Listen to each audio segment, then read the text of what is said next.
The rain hadn't started yet, but the sky over the city was already the color of a bruise when Marcus Webb sprinted through the revolving doors of Holloway Tower, 7 minutes late, his tie crooked and his 6-year-old daughter's small backpack still slung over his shoulder because the sitter had cancelled at the last possible second. He didn't know yet that those 7 minutes would nearly cost him everything. He didn't know that in the elevator mirror, straightening his collar with shaking hands, he was looking at the last hope of a company that had 30 days left to live. If you believe in second chances, in kindness finding its way back to people who deserve it, hit that like button right now and subscribe to Kindness Vault, because this story is going to remind you why we're here. Marcus had been a structural engineer for 11 years, the kind who checked blueprints twice and still lost sleep over the third check. He'd raised his daughter Nora alone since her mother passed away 18 months earlier, and every single day since had been a quiet act of survival dressed up as an ordinary morning. He packed her lunch. He braided her hair badly. He drove her to school with cartoons playing low on the radio because silence made her ask questions he didn't have answers for yet. That morning, Nora had woken up with a fever, small and flushed and clinging to him in the doorway, and there had been no one else to call. He'd driven her to his neighbor's apartment, apologized 4 times, and then broken every speed limit he legally could to reach the interview that might finally pull them out of the hole medical bills had dug. The woman waiting for him in the glass-walled conference room on the 40th floor was Evelyn Castellan, 34 years old, sharp-suited, and utterly unimpressed. She'd taken over as CEO of Castellan Structural 8 months earlier when her father's heart gave out mid-negotiation, and she had spent every day since trying to prove to a boardroom full of men twice her age that grief hadn't made her soft. When Marcus walked in, damp-collared and breathless, she didn't stand. "We start at 9, she said, not looking up from her tablet. "Not 9:07. "I don't know what kind of operation you're used to, but here, time is respect, and you've shown me you don't have much of it to give." Marcus opened his mouth to explain and then closed it. What was he going to say? That his daughter's cheeks had been burning under his palm an hour ago? That excuses, even true ones, sounded the same to people who'd never needed to make them? He simply said he understood, sat down, and let the interview happen to him rather than through him. Evelyn watched him with the particular coldness of someone who had learned that softness got you buried. She asked technical questions rapid fire, watching for cracks, and Marcus answered every one of them precisely, his voice steady even as his hands, folded on the table, were not. What she didn't ask, and what he didn't offer, was the real reason his portfolio had a 6-month gap in it, the reason his last position ended not with a firing but with a funeral he'd needed weeks to recover from. She thanked him for his time in a tone that meant she wouldn't be using any more of it, and Marcus walked out of Holloway Tower feeling like a man who had already lost twice that day. 3 weeks later, Castellan Structural was 17 days from losing the Ashford Bridge contract, the single project standing between the company and the layoffs that would gut it. The lead engineer on the project had just resigned, taking with him the only mind that fully understood the load calculations on a design that 3 separate firms had already called unsalvageable.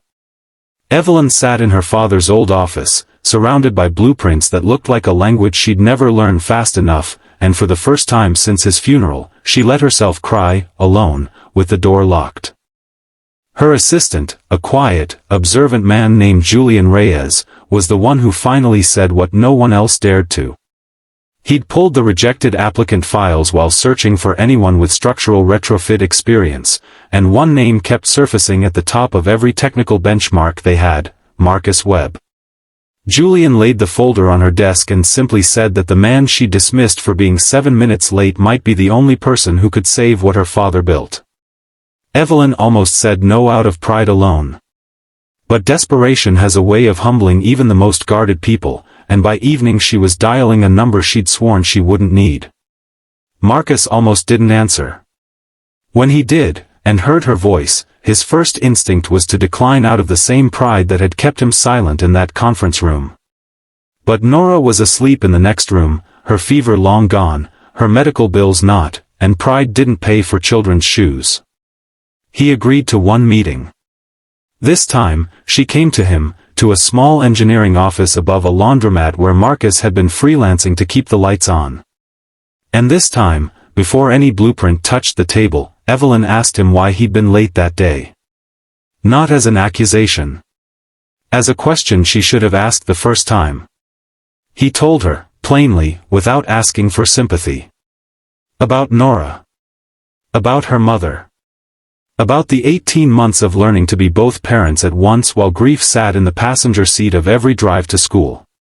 Evelyn listened, and something in her chest that had been clenched since her father's funeral loosened just slightly, because she recognized that particular exhaustion, the kind that comes from holding a family together with your bare hands while the world demands you also be flawless. She apologized, quietly and completely, for judging 7 minutes without asking what those minutes had cost him. Marcus, in turn, agreed to look at the Ashford Bridge designs, not for the company, but because good work deserved to be finished right, and because some part of him understood exactly what it meant to be the last hope standing between something you loved and its collapse. Over the following 2 weeks, working long daylight hours in that office above the laundromat, Marcus rebuilt the load calculations from the ground up while Evelyn sat across from him learning more about her father's company, and about Grace, than she had in 8 months of pretending she already knew everything. The contract was saved with 2 days to spare. But what mattered more, what the two of them would say later actually mattered more, was smaller than any bridge, an apology given honestly, and a chance not thrown away. Marcus was offered the position permanently, this time with Evelyn personally making sure his schedule bent around school pickups and fevers and every ordinary emergency that comes with raising a child alone. Nora started drawing pictures of bridges at her father's new desk, proud in a way that 6-year-olds are when they don't fully understand what they're proud of, only that their dad seemed to be breathing easier.